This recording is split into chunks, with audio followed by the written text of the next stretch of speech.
Hola, me llamo Anna Yats y soy profesora del área contable y fiscal del Centro de Estudios Financieros. En este vídeo vamos a ver qué tipo de provisiones tienen la consideración de gasto deducible. Para ello hay que analizar el artículo 14 de la Ley de Impuestos de Sociedades. Antes de empezar con dicho análisis, voy a comentaros que si Hacienda nos dice que no es deducible la provisión, habrá que hacer un ajuste positivo cuando dotemos la provisión, con lo cual incrementamos la base imponible, pero es una diferencia temporaria, porque revertirá en el momento del pago de esa provisión, el gasto va a ser deducible y haríamos luego ajuste negativo. De ahí que sean activos diferidos.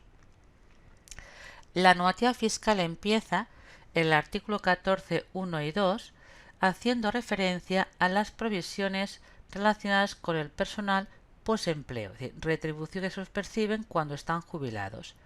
Para ver luego si es deducible o no dichas aportaciones al plan de pensiones, tenemos que diferenciar entre los que llamamos de aportación definida o los que llamamos de prestación definida.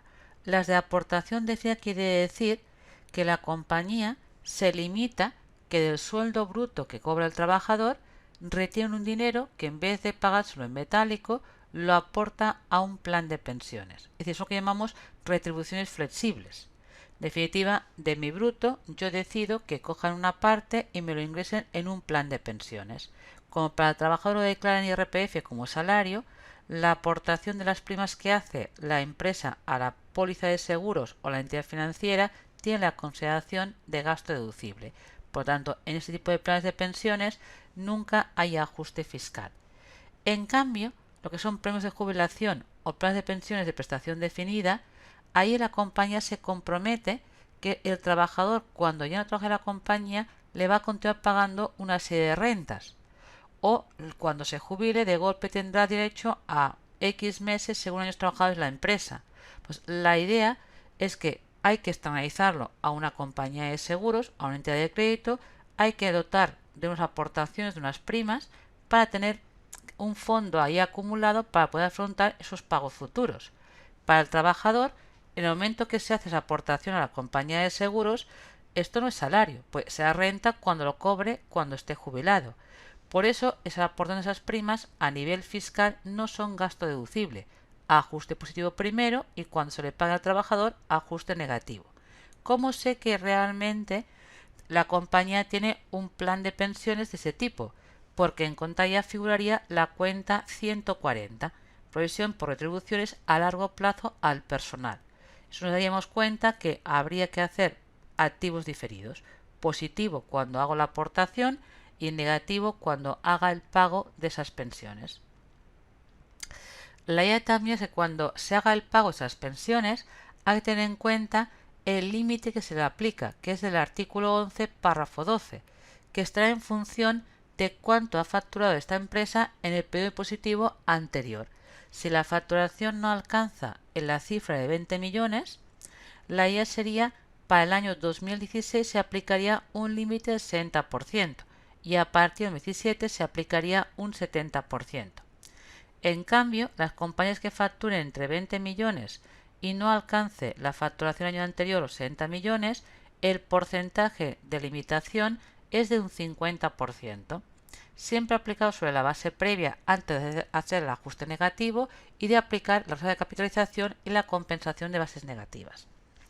Cogemos el ejercicio contable, hacemos todos los ajustes y dejamos para el final la reversión de los planes de pensiones internos.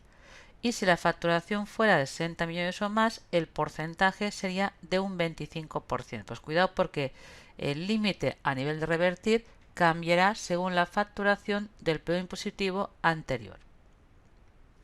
Vamos a verlo con un ejemplo.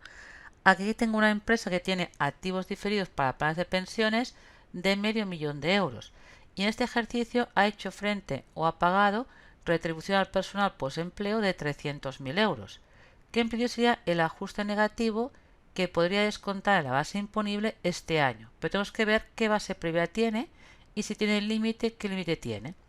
Pues tenemos 200.000 euros de base previa y como facturó el año anterior 30 millones, el porcentaje de limitación es un 50% de la base previa, son 100.000 euros. Es decir, que aunque ha pagado por 300.000 euros, solamente son deducibles en este ejercicio 100.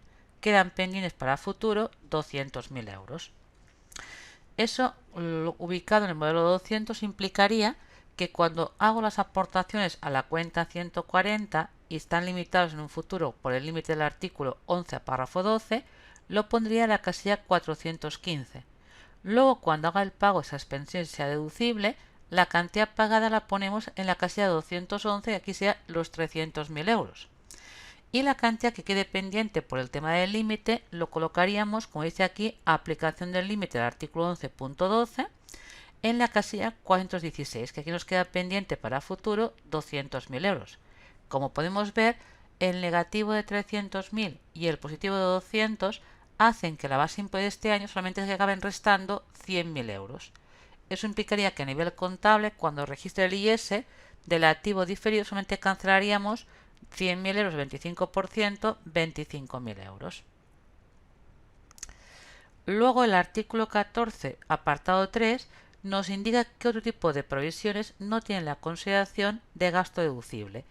En primer lugar, habla que cualquier provisión que sea meramente tácita o implícita, es aquello, por si acaso viene una inspección de Hacienda provisiono, por si quiero hacer despido en un futuro doto provisión, ese concepto, que tampoco es correcto contablemente, no tendría la consideración de gasto deducible, porque no está apoyado ni con una norma legal, ni contractual, ni hay demanda judicial. Por lo tanto, no se considera deducible.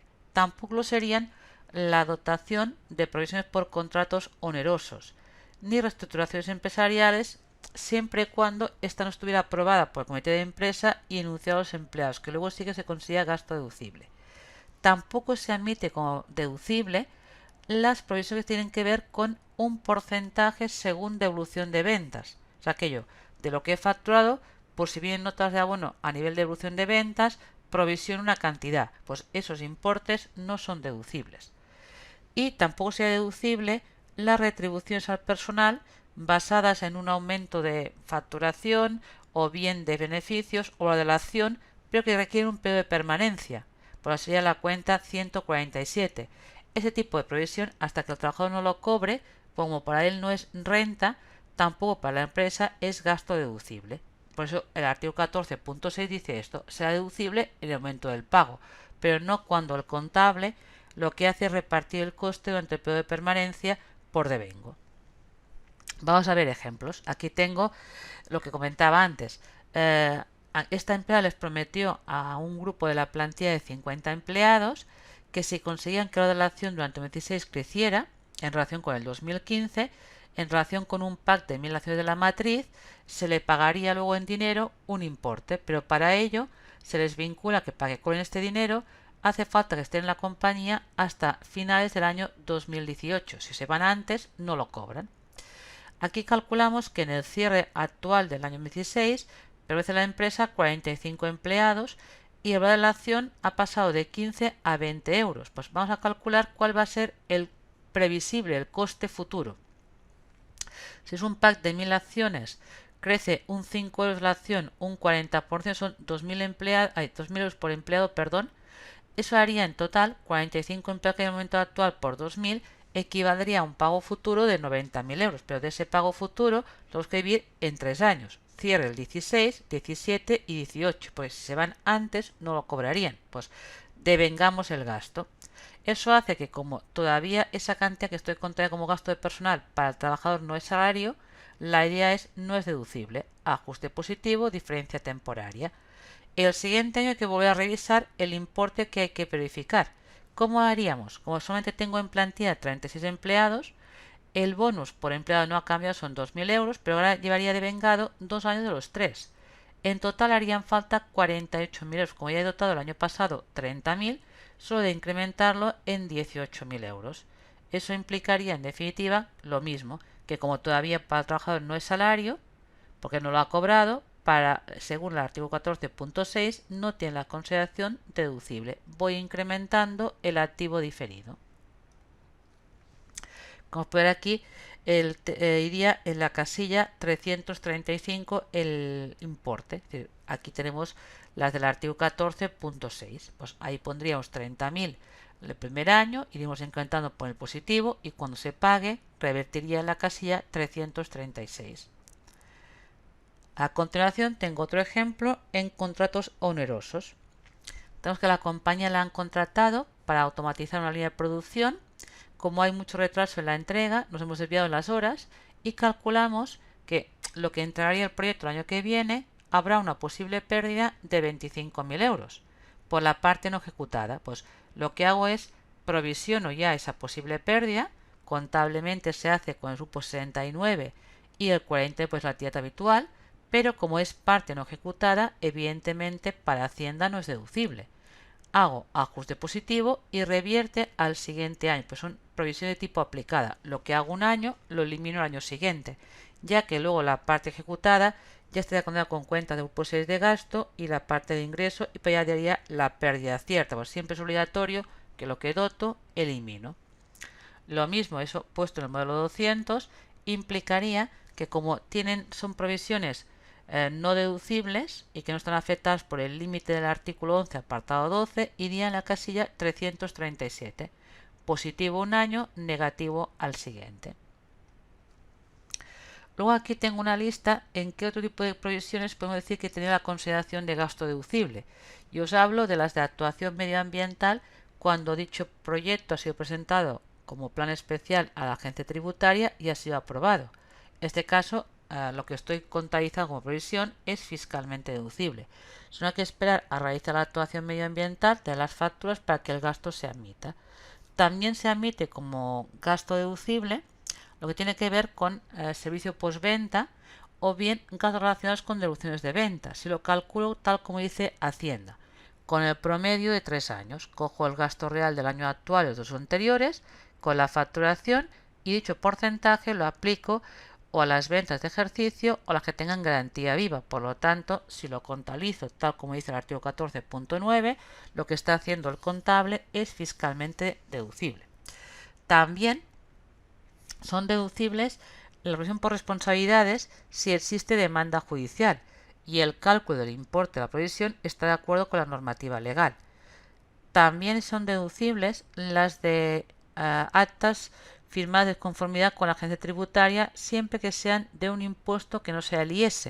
Si son un tema de retenciones mal practicadas, la idea es esto, es decir, que en definitiva retención al fin y al cabo es más gasto de salario. O si es un tema de IVA no deducible, si no está prescrito, el hecho que lo declare el modelo 303 hubiera sido gasto en sociedades. Pues siempre en tema de disconformidad implicaría que la cuota, si no es del IS, sería gasto deducible. Habría que hacer ajuste fiscal. Porque como lo contaba como vía reservas, por los años anteriores sería deducible y en la base imponible habría que restarlo. También las de desmantelamiento o retiro, sea normativa legal, medioambiental o contractual y está calculado de acuerdo a un coste estimado, pues la idea evidentemente no es un tema tácito, sería fiscalmente deducible. Aquí tengo un ejemplo en el tema de provisiones para una empresa que instala aparatos de aire acondicionado y ofrece una garantía a sus clientes de 6 meses. Pues lo que hago aquí es ver un poco las averías reales que hemos tenido que atender, postventa, sin coste por parte del cliente, cogeríamos el año actual y los anteriores con la facturación y ya haría el promedio. Lo que hago el promedio sería este porcentaje. De cada 100 euros que facturo, un 4,20 se convierte en coste postventa. Pues si ese porcentaje lo aplico a la parte de la facturación que todavía tiene garantía viva, que aquí os doy la información, son 70.000 euros, la idea es que lo que estoy dotando está de acuerdo a la norma fiscal y lo que hago siempre es esto, elimino la que hice el año anterior, doto de nuevo y no hay que hacer ningún ajuste fiscal. Lo que está haciendo el contable está de acuerdo a la normativa fiscal del 14.9 y se admite. Aquí tengo un ejemplo de un acta de Hacienda, pero es de impuesto de sociedades, con lo cual aquí la cuota no ha tenido la consideración de gasto deducible. La hemos firmado de disconformidad y tiene que ver con revisarnos el IS del 2012. Implica que debe haber pagado una cuota de más de lo que valía en su día de 5.000 euros. La sanción son 2.000 euros y el interés de demora son 600 euros con un importe de 120 que están devengados en el año actual. Como se entiende que estoy contando el asiento en el 2016, cuando tiene lugar la inspección, la idea es esto. ¿Cómo hago la contabilidad? Pues la cuota de unidades de demora son de años anteriores, se contabiliza contra reservas. Porque claro, eso tenía leído como gasto en los ejercicios que están cerrados. Y en la parte de venga de este año, entonces de demora, lo pongo la 669 o la 662 y la sanción como gasto excepcional. La idea, pongo provisión, pero al ser de disconformidad, hasta que no haya sentencia por parte del TEA, no anularemos la provisión. ¿Qué ajuste fiscal se haría en el 2016? Tenemos que la cuota, como es cuota de IS, no es deducible, está en reservas, no hay que ajustarlo. Los intereses de demora se consideran gasto financiero y, por lo tanto, si seguimos la pauta que actualmente es que los devengados hasta el 2014 no son deducibles y a partir de los devengados 2014 con la ley nueva son fiscalmente deducibles y la sanción no se considera gasto deducible. Pues aquí he puesto que la sanción habría que hacer un ajuste positivo, ¿vale?, de más 2.000 euros y por lo tanto diferencia permanente. ¿Qué pasa si en el momento en el 2019 hay en definitiva la sentencia, no se recurre y por tanto acotamos pagar lo que nos dice el TEA? Pues ahí tenemos que al final yo había dotado 7.600 euros y acabaré pagando menos. Lo que pago de menos de cuota va a la cuenta 638, tal como dice la resolución del ICAT de febrero del año 2016, de la resolución del ICAC, de Impuestos de Sociedades.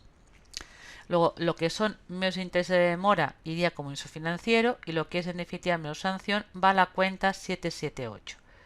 Lo que es la parte de cuota de menos y la parte de sanción de menos, que está en cuentas de PIG y forma parte de la 129, hay que eliminarlo en negativo, porque la cuota nunca ha sido gasto deducible y la parte de la sanción no fue deducible. Por tanto, ahí hay que eliminar de la base imponible del año actual 2.800 euros. Pues hemos visto varios ejemplos en situaciones de provisiones en contabilidad de cuáles hay que hacer ajuste fiscal y cuáles no.